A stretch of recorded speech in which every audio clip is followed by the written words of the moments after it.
કમોસમી વરસાદે સુરતના ખેડૂતોના સ્વપ્ન ધોઈ નાખ્યા. ડાંગરના પાકને ભારે નુકસાન. સુરત શહેર અને જિલ્લાના અનેક ગામડાઓમાં અચાનક પડેલા કમોસમી વરસાદે ખેડૂતોની ચિંતામાં વધારો કર્યો હતો અને ખાસ કરીને ડાંગરના પાક માટે આ વરસાદ વિનાશક સાબિત થયો છે.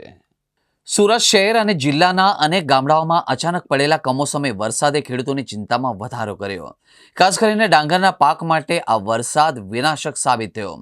સુરતના વિવિધ વિસ્તારોમાં અચાનક પડેલા કમોસમી વરસાદે ખેડૂતોની મુશ્કેલીમાં વધારો કર્યો હતો. ખાસ કરીને રાત્રે પડેલા ભારે વરસાદના કારણે ડાંગરના પાકને મોટા પ્રમાણમાં નુકસાન થયું હતું. ખેડૂતોએ મોટા જથ્થામાં તૈયાર પાક ખેતરમાંથી કાપી ખુલ્લામાં મૂક્યો હતો. જો કે મોસમ વગરના વરસાદે આ પાક ધોઈ નાખ્યો હતો.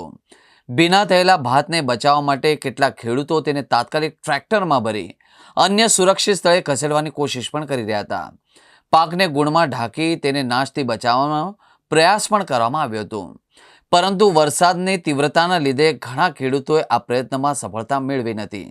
ખેડૂતો માટે નાનકડું આર્થિક સંકટ ઊભું કરનાર સાબિત થયો હતો.